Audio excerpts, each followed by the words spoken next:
Hello dear students, class 10th. Our topic is heredity, lesson 4.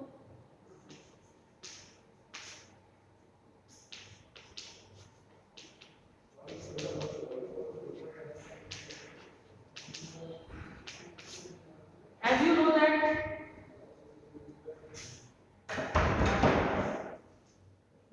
this year due to corona some syllabus has been rejected from this chapter. Some topic has been cut. In this year only heredity is coming. So let us discuss about this chapter.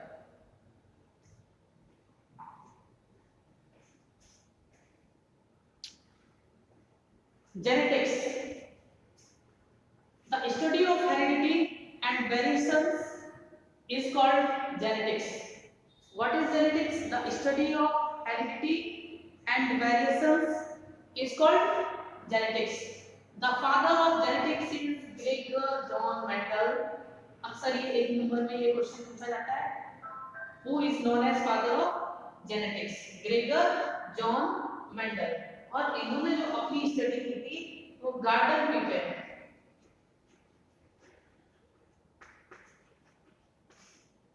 इन्होंने अपनी study garden पीपर की थी जिसका botanical name है पाइसम सटाइगम.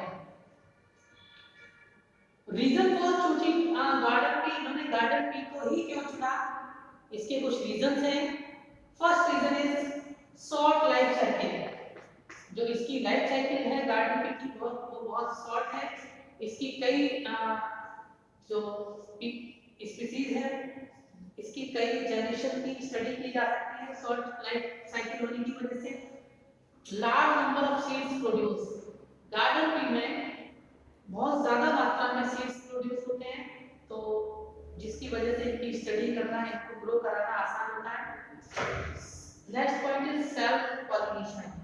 Garden pea में self pollination संभव है जिसकी वजह से इसको ग्रो कराना आसान होता है क्योंकि गार्डन पी जो है वो एक बाइसेक्सुअल फ्लावर है. गार्डन पी कैसा फ्लावर है?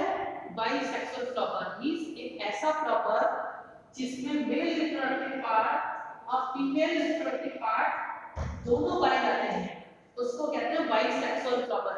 तो गार्डन पी का जो फ्लावर है वो बाइसेक्सुअल फ्लावर है. Several contrasting characters can be found. इसमें बहुत सारे कॉन्ट्रास्टिंग कैरेक्टर्स पाए जाते हैं. इसकी वजह से इन्होंने गार्डन पी को चुना. ये काफी इंपॉर्टेंट है. पूछा जाता है reason for choosing garden pea. उन्होंने गार्डन पी को ही क्यों चुना?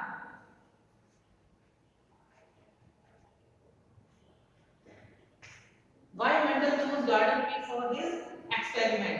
These are the reasons. I am repeating again. Short life cycle, large number of seeds produced, self pollination, bisexual flower होता है इसलिए इसमें self pollination संभव है. Several contrasting characteristics पाए जाते हैं can be found. वो 7 है. We will discuss in the video. Heredity, transmission of genetic characters from parents to offspring. यहाँ पे कौन से कैरेक्टरिस्टिक ट्रांसफर होते हैं? Genetic characters. जो one generation to next generation characteristic transmit होते हैं उनको कहा जाता है जेनेटिक कैरेक्टर्स.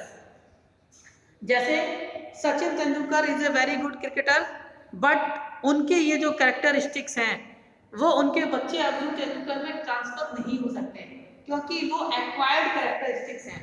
तो ट्रेट दो प्रकार की होती है, जेनेटिक और एक्वायर्ड. तो वो कैरेक्टरिस्टिक्स जो एक इंसान ने सीखे हैं, एक्वायर किए हुए हैं.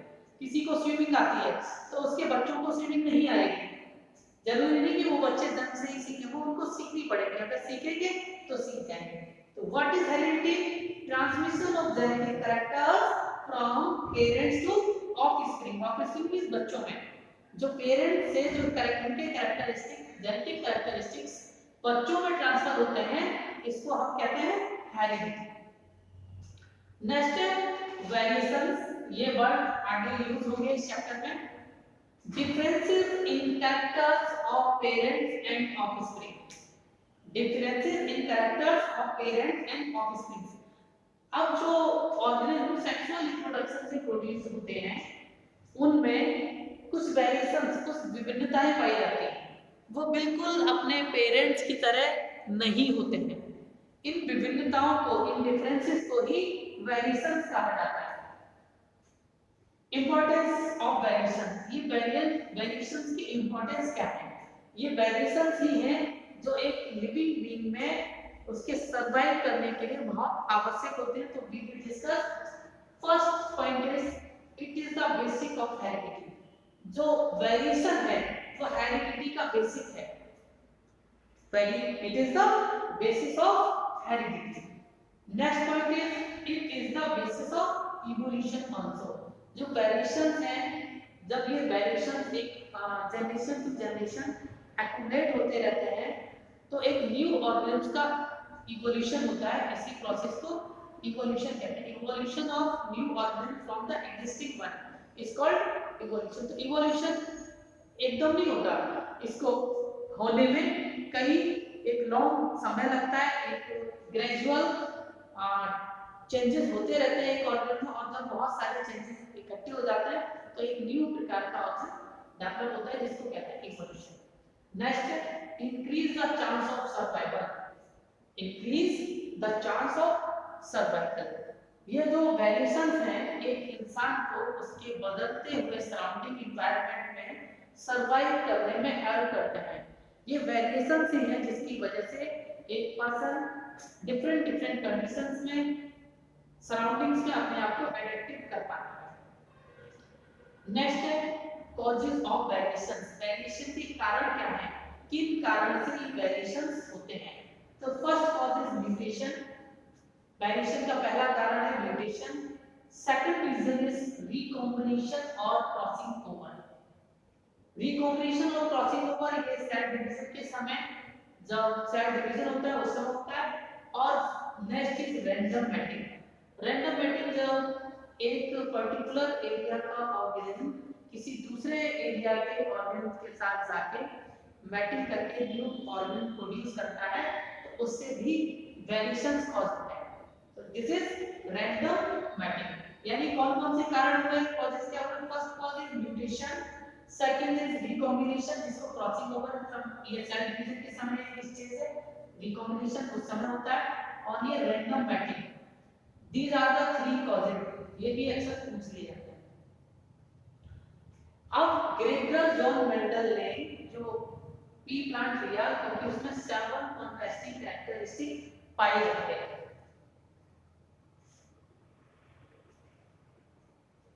तो कौन-कौन से 7 कॉन्ट्रास्टिंग कैरेक्टरिस्टिक पाए जाते हैं, हम इनके बारे में डिटेल से पढ़ेंगे।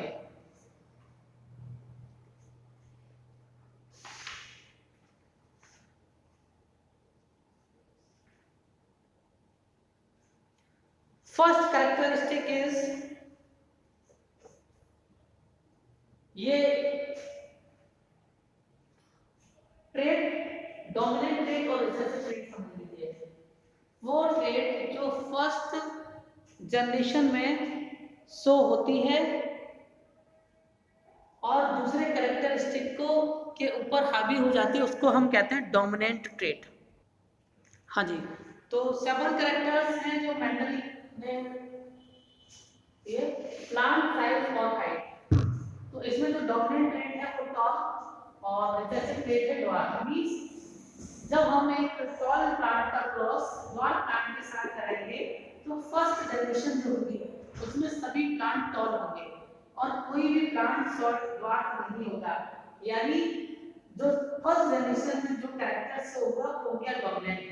लेकिन जब इनका सेल्फ क्रॉस करेंगे तो कुछ पौधे ड्वार्फ भी होंगे। तो ये हो गई रिसेसिव ट्रेड जो अपने आप को नेक्स्ट जनरेशन में शो करती है। Second is position of flower on the stem. Flower की पोजीशन के आधार पर स्टेम के वो किस पोजीशन में है, ये दो प्रकार की होगी। डोमिनेंट ट्रेड होगी किसी एक्सियल पोजीशन पे है और रिसेसिव हो गई टर्मिनल। यानी एक्सियल और टर्मिनल इस आधार पे जो है वो पोजीशन फ्लावर की पोजीशन के आधार पर हो गया। Colour of unripe pot. Unripe pot का जो कलर, जो फली है उसका कलर कैसा है? ग्रीन जो कलर है वो डोमिनेंट ट्रेड है और येलो कलर जो है वो recessive. Of the pod, pod की शेप कैसी है, इन्फ्लेटेड है तो डोमिनेंट ट्रेट, और कंस्ट्रक्टेड जो है वो recessive trait. Shape of seed, seed की शेप, सीड की शेप राउंड और स्मूथ है तो डोमिनेंट ट्रेट, रिंकल्ड है तो recessive trait. Colour of the seed, seed का कलर येलो डोमिनेंट ट्रेट है और ग्रीन रिसेसिव ट्रेट है। And colour of the flower violet dominant and white recessive.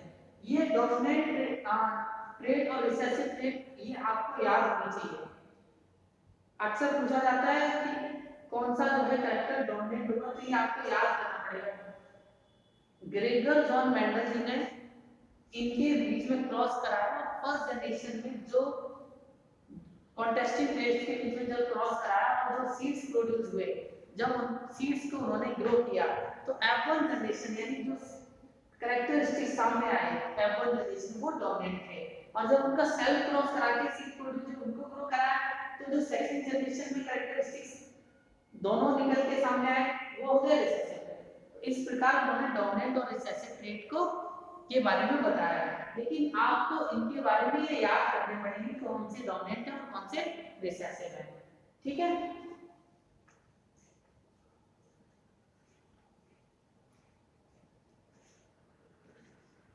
Rest of the topic we will discuss in next video. आपको notes भी बनाने हैं और ये नोट्स तैयार करके लाने हैं। कैरेक्टरिस्टिक्स को आपको जो कैरेक्टर हैं डोमिनेंट और रिसेसिव ये आपको याद करना है। Thank you.